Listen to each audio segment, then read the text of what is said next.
Tota pulcra est Maria, et macula originalis non est in te. C'est par ces paroles que nous venons de chanter que l'Église nous demande de croire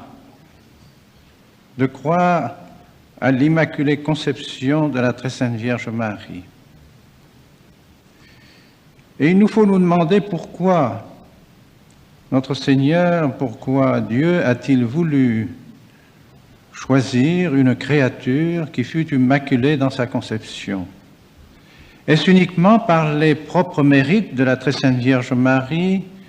Est-ce que parce que cette créature a plu d'une manière particulière à Dieu, que Dieu a voulu l'exempter de toute faute originelle et que Marie a été ainsi immaculée dans sa conception et qu'elle n'a pas connu la domination du démon? Ce serait inexact et ce serait mal comprendre les desseins de Dieu, les desseins de la Providence, que de limiter à ce privilège personnel à la Très Sainte Vierge Marie le fait de l'Immaculée Conception. Car en effet, l'Immaculée Conception s'inscrit dans l'histoire de l'humanité comme un des faits les plus importants, les plus fondamentaux de l'histoire de toute l'humanité. Et l'Église prend soin de remettre sur les yeux des prêtres qui lisent leur bréviaire, les leçons du bréviaire.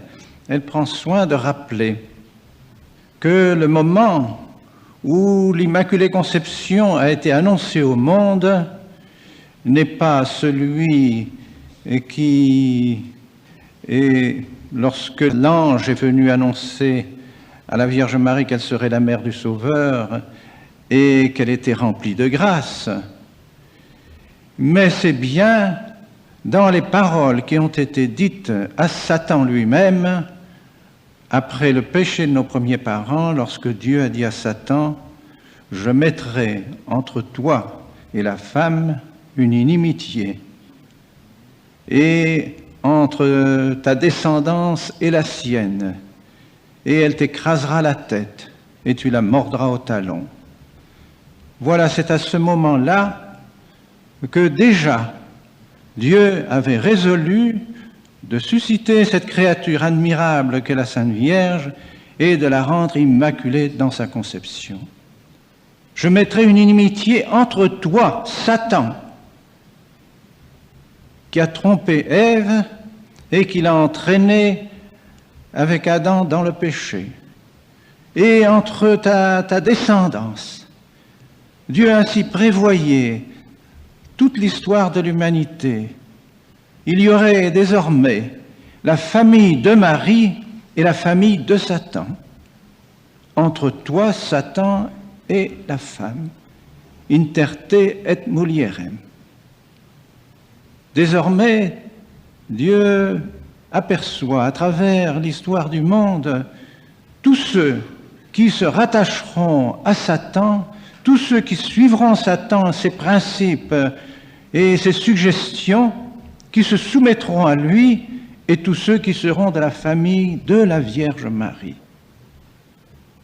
Sans doute, quand Dieu a prononcé ce terme « et semen illius », c'est Jésus-Christ qui certes était le premier descendant de la Vierge, le Fils de la Vierge, dans lequel nous devions devenir tous fils de Dieu par Jésus. Mais il est bien le Fils de la Vierge Marie.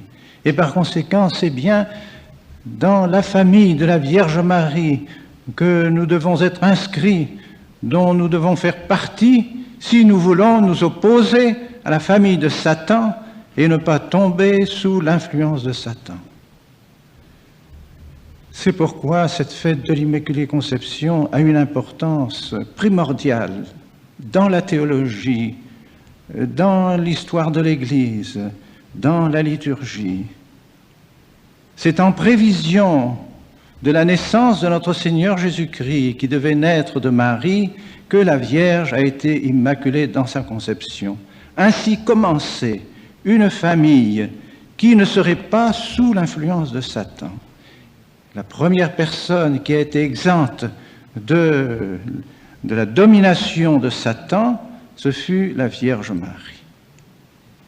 Certes, nous n'avons pas ce privilège et nous naissons dominés par Satan, mais précisément par la grâce de notre Seigneur Jésus-Christ, par la grâce que nous transmet la très sainte Vierge Marie dans le baptême, par toutes les grâces que nous recevons, nous devons conquérir notre titre de fils de Dieu.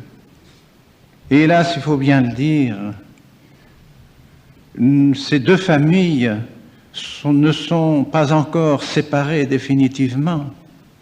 Elles sont, au cours de cette épreuve qui nous est donnée, elles sont mélangées. Les membres de la famille de la Vierge Marie, les membres de la famille de Satan se trouvent dans les mêmes maisons, dans les mêmes établissements, dans les mêmes pays, dans les mêmes régions, se croisent dans les rues, se rencontrent, se parlent. Alors qui restera de la famille de la Vierge Marie? Saurons-nous protéger notre caractère de fils de Dieu au milieu de ce monde dépravé?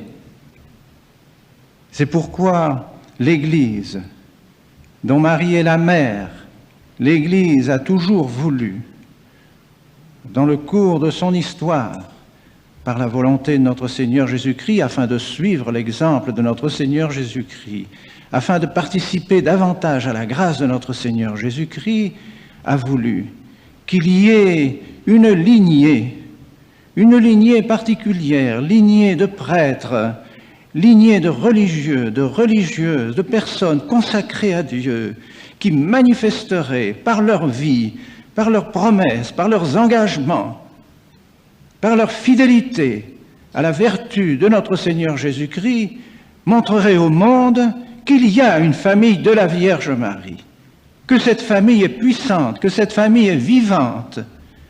Et ce serait un exemple qui entraînerait les fidèles, qui entraînerait les chrétiens, qui les maintiendrait dans leur titre de filiation de Dieu. Et cela a toujours été, au cours de l'histoire de l'Église, une constatation consolante, encourageante, magnifique, de voir qu'au cours des siècles se sont levées des légions de religieux, de religieuses, de prêtres qui se sont consacrés à Dieu, qui ont donné toute leur vie à Dieu et qui ont donc résolu de manifester au monde qu'ils voulaient suivre notre Seigneur Jésus-Christ, porter sa croix avec lui, être des vrais fils de Marie, être des phalanges qui sont les premières à manifester les vertus de Marie et les vertus de Jésus, afin de sauver le monde. C'est pourquoi la fraternité sacerdotale de Saint Pidis, qu'il a plu au bon Dieu de faire naître en ces temps si difficiles, veut et promet d'être de la lignée de ces familles religieuses. Il faut, mes chers amis, que nous soyons vraiment fidèles à nos engagements.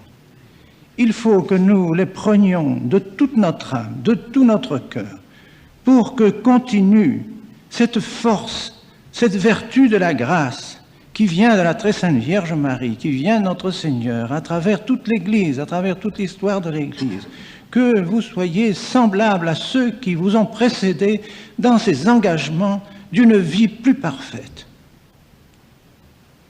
Il s'agit de savoir si par nos engagements, nous voulons suivre notre Seigneur Jésus-Christ. Nous voulons manifester toutes les vertus que la très sainte Vierge Marie et que Jésus nous ont enseignées. Nous le devons pour l'honneur de l'Église.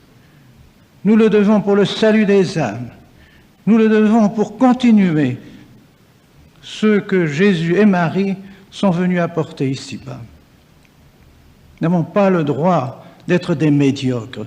Nous n'avons pas le droit d'écouter tantôt les sirènes de Satan et nous affirmer comme membres de la fraternité sacerdotale Saint-Pédis. Nous devons être entièrement, complètement donnés au bon Dieu, donnés à notre apostolat, sans réserve,